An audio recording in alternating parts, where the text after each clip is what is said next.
Radha Madhava Kunja Bihari.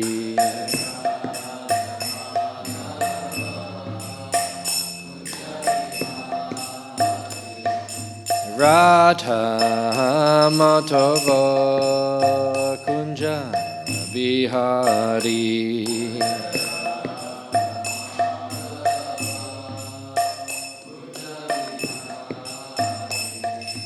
Gopi Janavallabha Girivaradari.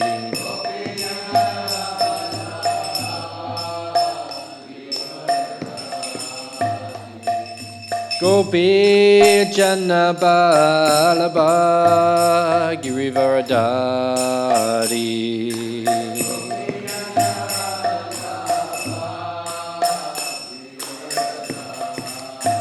Yashodanandana Vrajjananandana.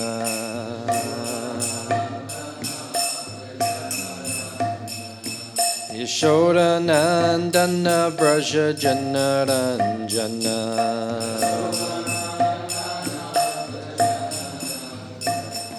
Jamuna Tira Vanachari.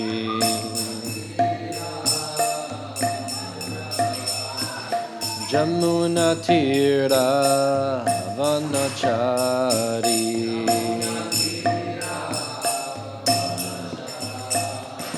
Jayo Radha Madhava Kunja Vihari.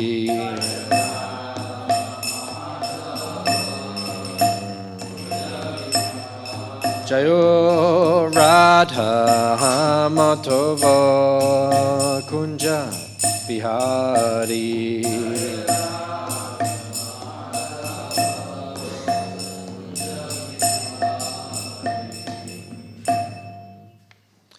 Jayam Vishnupad Paramahamsa Bhagavata Acharya Ashtadhara Satashishimad, His Divine Grace. A.C. Bhaktivedanta Swami Srila Prabhupada Ki, Anantakoti Vaishnava Brindi Ki, Grantaraj Srimad Bhagavatam Ki, Go Premanandi. All glories the assembled devotees. All glories the assembled devotees. All glories the assembled devotees. All glories to Sri Guru and Sri Gauranga.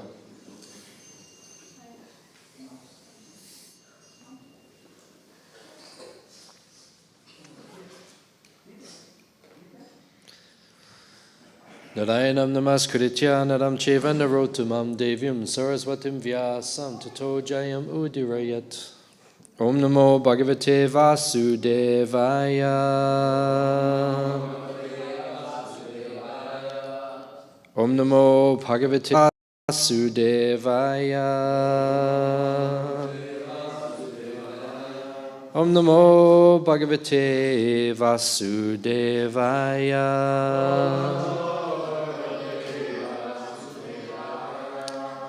Reading from Srimad Bhagavatam, canto 4, chapter 22, chapter entitled Prithu Maharaja's Meeting with the Four Kumaras, text number 1 and 2. Maitreya Uvacha Janeshu Pragrinatvevam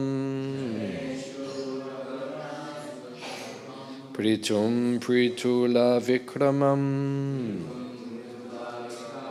Tatro Pajagmu Munayash Chatwara Sura Varchasa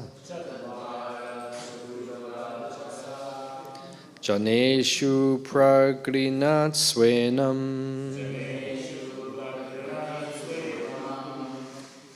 Yeah, that's better. Pritum Pritula Vikramam Tatro Pajagmu Munayash Chatwara Sura Varchasa Janeshu Pragrinat Swenam. Pritum Pritula Vikramam Tatropa Jagmu Munayash Chatwara Sura Vachasa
Mataji's? You want to? You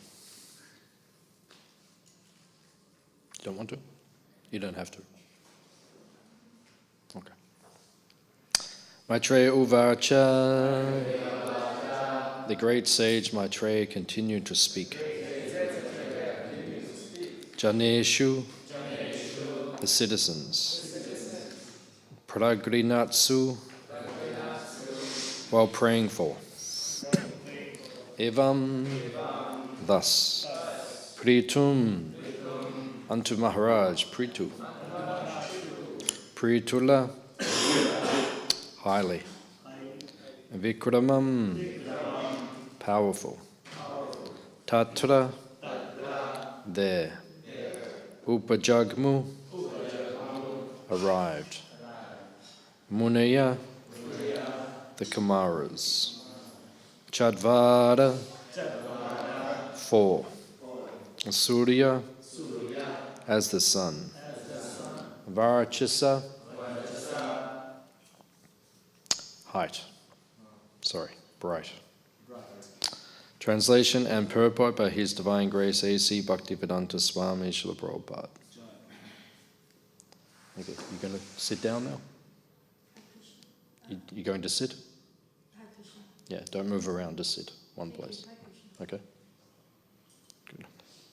The great sage Maitreya said, While the citizens were thus praying to the most powerful King Prithu, the 4 Kumaras, who were as bright as the sun, arrived on the spot. Translation responsibly. The great sage Maitreya said, while the citizens were thus praying to the most powerful King Prithu, the 4 Kumaras, who were as bright as the sun, arrived on the spot. Text number 2. Tamstu Siddheshwaran Raja Vyomno Vata Retorchisa Lokanna Papan Kurvanan Sanugo Chashta Lakshitan. Seeing the glowing effulgence of the 4 Kumaras, the masters of all mystic power, the king and his associates could recognize them as they descended from the sky. Purport. The 4 Kumaras are described here as Siddheshwaran, which means masters of all mystic power. One who has attained perfection in yoga practice immediately becomes master of the 8 mystic perfections. To become smaller than the smallest, lighter than the lightest, bigger than the biggest, achieving anything one desires, controlling everything, etc.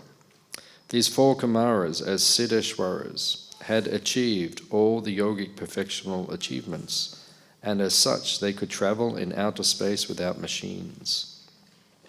While they were coming to Maharaj Prithu from other planets, they did not come by airplane, but personally. In other words, these 4 Kumaras were also spacemen who could travel in space without machines.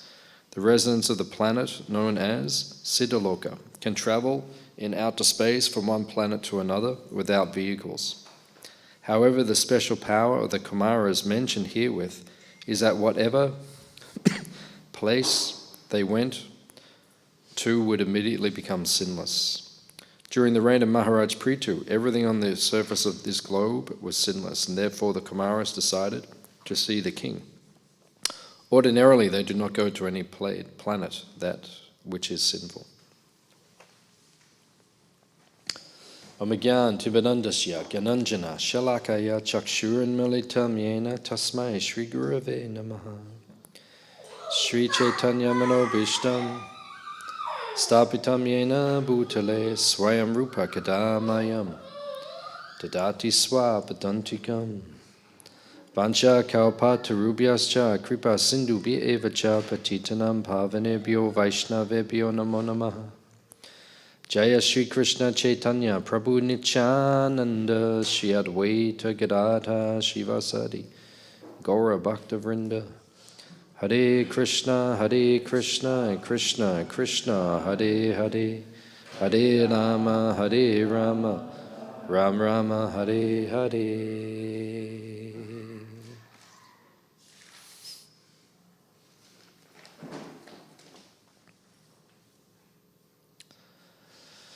So if a saintly person arrives, it's considered very auspicious. Considered that is a great fortune. If you are in a place and then a saintly person comes, it is a benediction, and then that place becomes transformed. That's the potency of the saintly personalities. They can transform the atmosphere of any place. Sri Chaitanya Mahaprabhu teaches there are 5 very powerful items of bhakti. In the Bhakti Rasamrita Sindhu, the Nectar of Devotion, he gives 64 items of bhakti. And then at the end, after listing the 59 items of bhakti, then he repeats 5 of them again to show that these 5 are the most important and they have the most powerful. And he says the potency of these 5 is hard to reconcile because it can produce bhava even in the consciousness of someone who is not so qualified. That's how powerful these 5 are. They can lift you to very high levels of ecstasy, and they can purify the consciousness and lead one to Krishna consciousness very quickly and very easily. So does anyone know those 5? Anyone been here before? Been here before? Reading Srimad Bhagavatam, that's a good one. Like that. Any others? That's a nice one. Very, very, very good. No.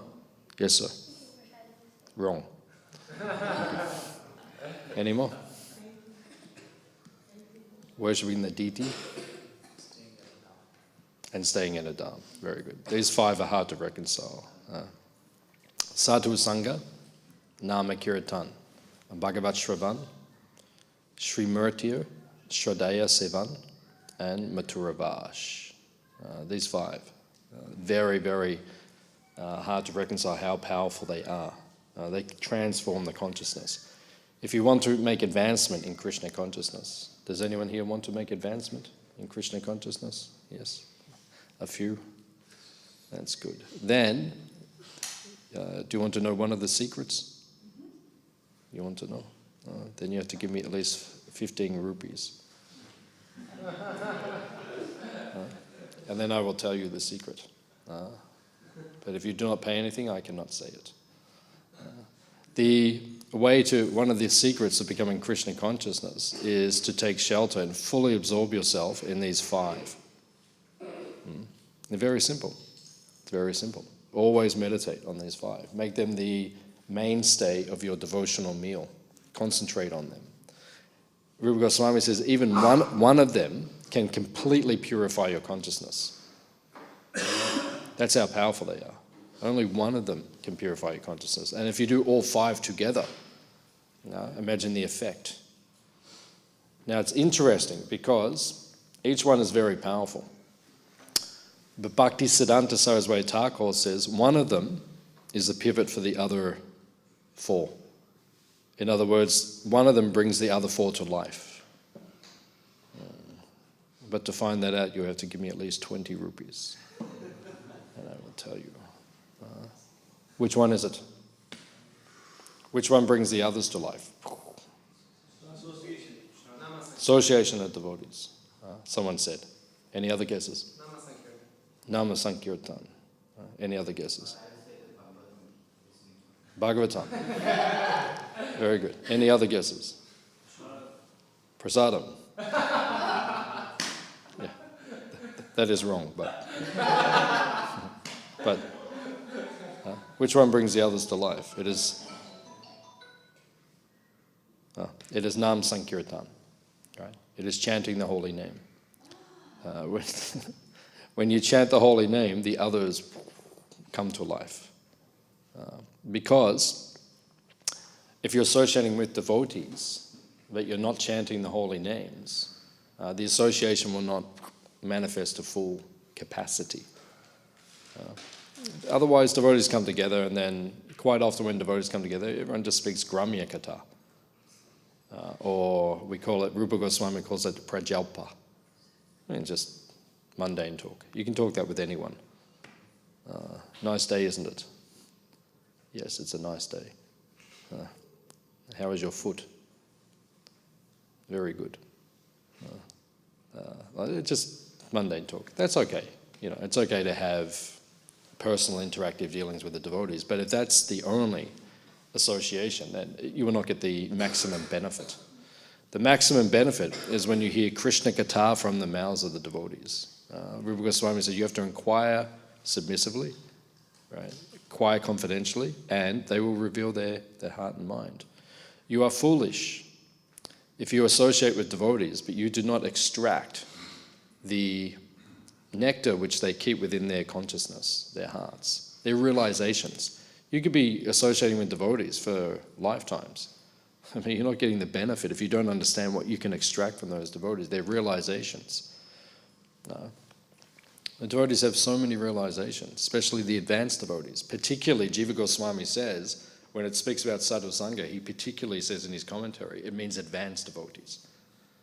Any devotee will benefit and purify us, but advanced devotees, you have to seek out their association, and you have to extract, by your humble, submissive attitude, the nectar which lies within their consciousness, their realizations. They have deep realizations about Krishna, right? You have to find out what are those realizations. Otherwise, you're wasting your opportunity. And you have to act in such a way that they will give you their realizations. Right? You have to behave in such a way they will feel inclined to reveal their realizations to you.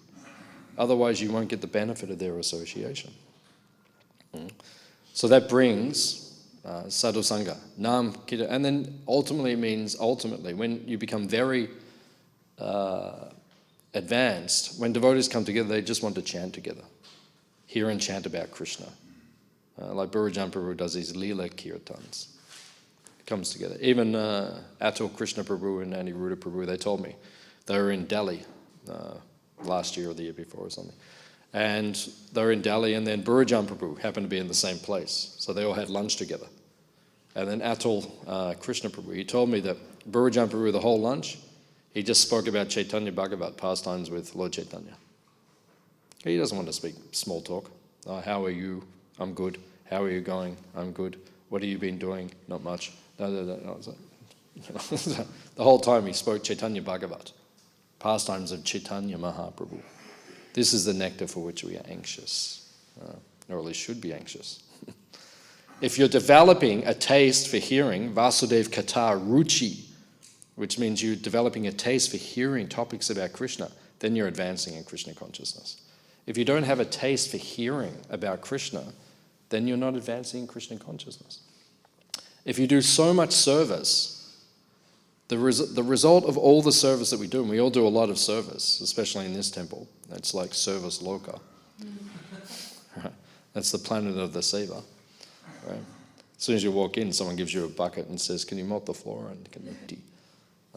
They might let us in soon. They're talking about letting us in to the temple. So this is the 5 most powerful ways to develop your Krishna consciousness. So the Kumaras came, they made a sinful place pure. Right? That's the power of devotional activities. Everything sinful becomes pure. And our consciousness becomes pure when we associate with these 5, with saintly people. Just like today is the most auspicious day. It's the appearance day of Srila Jayapataka Swami. Such a powerful, powerful Vaishnava. In the Gaudiya tradition, right now on earth, there's ISKCON, there's the Gaudiya Mat, different Gaudiya Mats. Jayapataka Swami is the senior most sannyasi on the planet right now. He's been sannyas longer than anyone who's living right now. He's considered the highest. When they have gatherings in Mayapur and all the Gaudiya Mats come together, Jayapataka Swami is the top. He is the senior most out of any sannyasi on the planet right now. He's been sannyas longer than anyone. Right? Such a powerful, powerful Vaishnava. Right? He joined, right, 1968, very early days of ISKCON. Right? And when he joined, he shaved his head like the first day he moved into the temple. And we think, well, that's not such a big deal. But back then, we really have to understand the context. You need to watch some videos of Haight-Ashbury, 1968, 1969. Look at some very early footage of the first Ratha Yatra, like that, to get a real context of what it was like when Prabhupada came. Right, it was a hippie colony. It was a very degraded and materialistic situation. The consciousness of the people was not elevated. And then when people joined, they didn't just shave their head straight away. It was like a big thing because everything was like hippie loka then. Everyone was just, long hair and everything. It takes devotees time. But Jayapataka Swami walked in, heard the philosophy, saw everything, just straight off. And then Prabhupada, he saw the picture of Prabhupada. They said, this is the guru. So then he said, where is Prabhupada? They said, he's in Canada. He's at one of the temples in Canada. I don't know, Vancouver, Toronto, Montreal, I don't know which one, but he was up in Canada. So Jayapataka Swami went straight to Canada. Next day, just straight. Where is Prabhupada? Just went straight there. And then Prabhupada was there taking prasadam when he arrived at the temple. And he walked in, right? And Prabhupada looked up Prabhupada was taking prasadam. He looked up and he saw him as he walked in, and he said, "Sit down, take prasadam." Right? And that was actually extraordinary. Prabhupada wasn't doing that wasn't like when someone joined him to say, but as soon as he saw Jayapataka Swami, Prabhupada recognized he'd been sent. And then Prabhupada gave him the initiated name, Jaya Pataka. What does that mean? Yeah, victory flag. You know, when you have a victory, you conquer a country, and you put your flag in the ground. This is our place now. Just like when America went to the moon, Neil Armstrong. Stop laughing. And then he walked on the moon, he put the American flag. This belongs to America now. Whole moon. Everything. America. Hare Krishna. And you see on the top of Mount Everest, so many people go to the top of Mount Everest, they walk up there, and they put their flag, country's flag there. You know, there's a French flag. It's frozen now, but it's a French flag and American flag, and all the flags are up there. You know, it's like the thing. You know, we've been here now. It's like so. Jaya Pataka means victory flag, because Maharaj has created victory for ISKCON all around. Today in Mayapur is Vyasa Puja. 10,000 devotees are coming. Prabhupada told him, Jayapataka Swami and Bhavananda Prabhu, he was sitting with Bhavananda Prabhu, Jayapataka Swami, and he said to both of them, he said, both of you should have 50,000 disciples each. Jayapataka Swami is over 30 now, over 30,000 disciples. Right? Because Prabhupada gave him that instruction, 50,000 disciples. So he's a victory flag. No one in this con has that many disciples. No one has that many, disciples. Radhanath Swami has more than 10,000, and maybe a few others, but 30 plus thousand disciples. Such a powerful living entity. So when personalities like that come, they purify everything. When they arrive, then everything becomes purified. Just by their darshan, everything becomes purified. In the songbook of the Vaishnavacharyas, we sing different bhajans. One bhajan is there where it says that just by the sight of the pure devotee, you will become purified.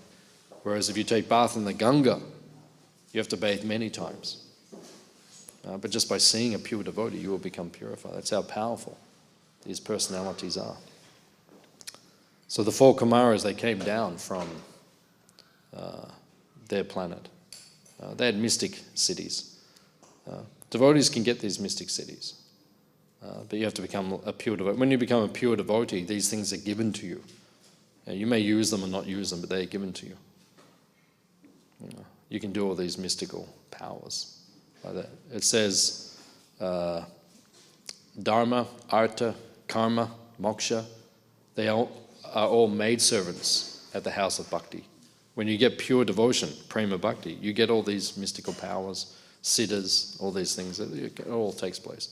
But devotee is not concentrating on that. But the Kumaras, they have these powers. They can just go planet to planet and all these things. We cannot do that because we do not have pure devotion to Krishna. Hare Krishna, Maha Mantra. Everybody in the universe chant. Please come again. Any questions or comments? Anything we've discussed? Yes, sir. Could you please give a background about the four Kumaras? A background? It's in the Bhagavatam. You can read about them. Which canto is it in?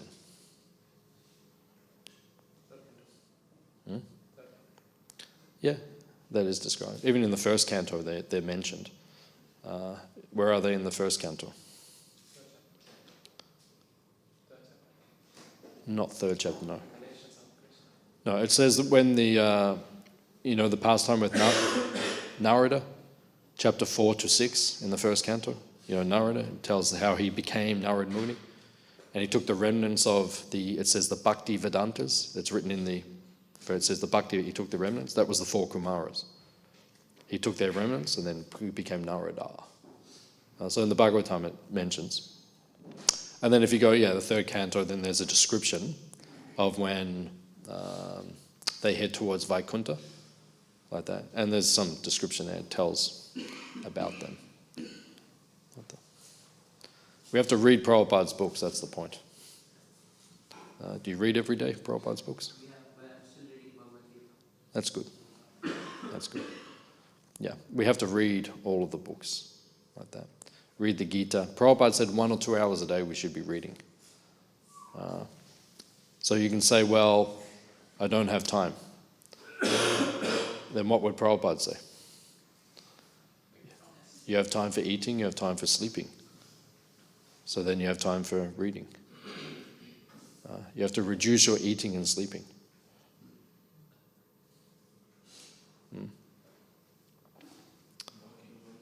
What's that?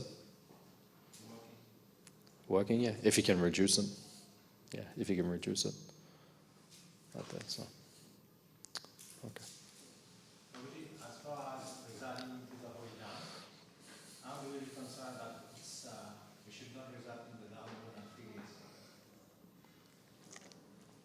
That was an instruction which was given by Lord Chaitanya to Jagadananda Pandit. That was a particular instruction. Prabhupada didn't say we can only go 3 days. Where did you get 3 days from? Where did you get that from? Are you making that up, or where did you get it from? No, I heard that. Where did you hear it from? Quote your authority. Huh? Where did you hear 3 days? It's in Chaitanya Charitamrita. Yeah, it's in Chaitanya Charitamrita. Lord Chaitanya says to Jagadananda Pandit, but Prabhupada didn't say to devotees only 3 days. You know, Mayapur festival was like three weeks. You know, devotees go and then they stay in Mayapur and then they go across to Vrindavan. So when Prabhupada was on the planet, devotees would go for about 3 weeks. Like that's the system. Prabhupada never said 3 days have to be. It is there in Chaitanya Charitamrita, but there was a reason why Lord Chaitanya gave that specific instruction to Jagannatha. It means if you go to Vrindavan or Mayapur, but you're not in the right consciousness, then you will see the people and the situation as material, and you'll commit offenses in your mind. So therefore, it was said, only go for 3 days and then leave. Okay? The way to go to the Holy Dhamma, you have to go under guidance. You have to go with senior devotees. And if they take you, they will teach you how to see it properly, and then you will be okay. You can stay as long as you would like to stay. But you have to be with authority. The first 2 times, 3 times that I went to Vrindavan and Mayapur was with my guru. So he taught me how to see Vrindavan and Mayapur, how to be there, how to serve the holy dhammas. So we need guidance. If you go by yourself, then you'll be bewildered. Is it okay? TK Acha. Okay. Any other question? When you talk about this case of the Shiva, when you listen to the Bhagavatam, this is also kind of Shiva, and also when you go and start the kitchen, that is also Shiva. Which one is the superior Shiva? What was the second one? Which one is the superior Shiva? The listening the Bhagavatam or the studying in the kitchen? Which one is superior? Yes, which one and why? They are equal. No service is superior to another. No service is superior to another. Have you read the book called Servant of the Servant? Have you read that book? Yeah, my Guru Maharaj wrote that book. That's about the early days of ISKCON. A lot of association with Prabhupada. It's a very nice book. Very nice book. So in 1968, Tamal Krishna Maharaj and Vishnu Jan Prabhu, they joined together. Right? And Prabhupada actually said they were cousins in their previous life. Right? So they joined together. And then Tamal Krishna Maharaj was working in a Kodak factory, a photography factory. And Vishnu Jan Maharaj Prabhu, he was walking down the street in the hippie area selling flutes, which he had made flutes, and he was selling them. So he was chanting, Hare Krishna and playing his flute and selling flutes. And then he said to Tamal Krishna Maharaj, my service is higher than yours, because you're just in a Kodak factory and I am doing kirtan and everything like that. So they took it to Prabhupada, because Prabhupada was there. Back in those days, you could ask Prabhupada directly. I mean, imagine now if we could ask Prabhupada, if we had questions with him. So they asked Prabhupada. Prabhupada said, no, both are equal, because they're being offered to Krishna. So both are equal. So what was Prabhupada's instruction? Prabhupada's instruction was you need both. Some devotees, and we see, they neglect hearing and chanting. They don't come to kirtan. They don't come to kirtans.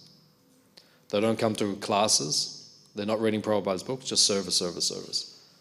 Right? Now there is a danger in that, because your consciousness might become weak and you might not remember Krishna. That's why. It's in the bag, is it? Okay, just let it finish. So then your consciousness can become distracted. So you need both, right? There was a devotee who, I think he's passed away now. Okay, throw it in the bin. Okay, that's okay. So then there was a devotee, Prabhupada disciple. I think he's passed away now. He's in Vrindavan. Remember his name? He used to cook for the deities. No, before Bhubaneswar Prabhu. What's his name? Yeah, I can't remember. But there was Prabhupada disciple. Like, all he did was cook for the deities. That's all. Like, if you go there now, Bhubaneswar Prabhu, I think he's not doing as much as he did, but he used to do all 7 offerings of the day. Every offering, cook for the deities, that's it. So this devotee, that's all he did. Got up in the morning, from morning till like 7 offerings, just cooking for the deities, every day. But, what was his name, Prabhu? Vibhu Chaitanya. Yeah, Vibhu Chaitanya. So Vibhu Chaitanya Prabhu, right? So he wasn't chanting his rounds, right? Because 7 offerings cooking. But while he was cooking, always chanting. So they said to Prabhupada, they said, Prabhupada, he's not chanting his rounds. Prabhupada said, for him it is all right. That was coming from Prabhupada himself. He said, he can just cook. Right? Prabhupada didn't give that instruction for everyone else. Prabhupada said 16 rounds a day, minimum. That's the instruction everyone else got. But Vibhu Chaitanya, Prabhupada said, just cooking, that's okay. But when he finished, like he got too old, he couldn't cook anymore, then, okay, back on the rounds. Then he was chanting again. And he would serve out Charanamrita to all the devotees when they came into the temple.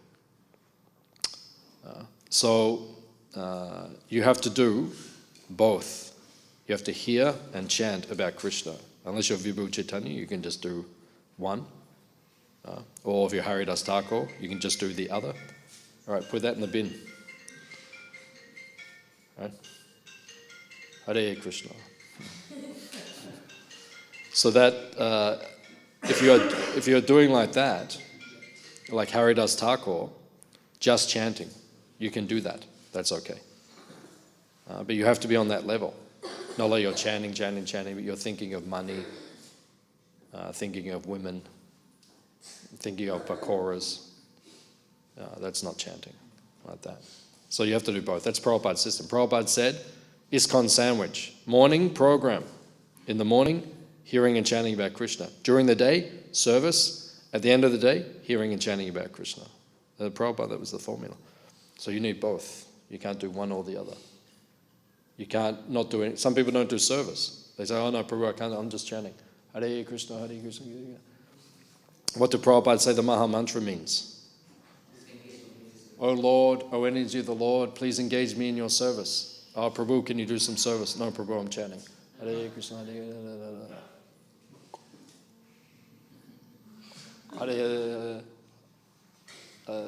Hare. No, you have to do both. Hearing and chanting and service. TK? Any other question? I know it's frequently asked question, but how do we find the balance between, like how do we know like when we're overstepping the line? Like do we do too much service or we spending too much time chanting? You have to speak to your ashram leader. Oh, right. Because he is balanced. He knows when it is time to finish and go and do his service. Like that. Or go and sleep in the ashram and eat rasgullas. No, it means you have to act under authority. That's the point. So if you don't know what the balance is yourself, when you become a more senior devotee, a more advanced devotee, you know what the balance is. You know how much hearing, chanting, how much, so you know because you're experienced. Prabhupada didn't want us to be asking questions every day. Oh, Prabhu, should I be doing this or that? No, you should know. Prabhupada wanted us to be independent thinkers. Oh, I know how much service, I know much hearing and chanting. I can balance my life. If you can't do that, then you go to your authority. Senior devotees, Shiksha Gurus, Diksha Guru. What should I do? Please tell me. And then you do it. That's the other point. Devotees get instructions, they don't do it. Oh, please give me your mercy, you tell them what to do and then they don't do it, so what's the point? If you're going to ask for instruction, you have to follow it.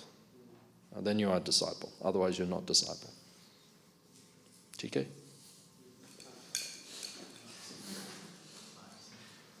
Any other question? In presence of mind or in absence of mind, if someone is ignoring in a devotee or in Vaishnava, is that a problem? Ignoring. Ignoring what? A devotee? So, we have sometimes we're busy in our life or something. So, if we see some devotee or see some Vaishnavas, so even in the presence of mind or in the absence of mind. Presence of what? Mind. So Mind? I know that mind, I know that devotee, but I did not know his king. So, It says there are six offenses to devotees. 6. You can commit different offenses to devotees, right? The first offense, you do not smile when you see a devotee. So you just committed the offense. Now you saw the devotee, but you didn't acknowledge. Okay, if we're really busy, like something's going on, we're doing something. Prabhu says, Hari Bol, you say, Prabhu, I haven't got time to talk now, blah, blah, blah, blah. Sometimes we're on the battlefield, right? So when you're on the battlefield, you don't all just sit around and say, oh, Hari Bol, Prabhu, it's so nice to see you. You're in the middle of that. But in general, we should be like that. Don't commit offenses. Hare Krishna. Any other question?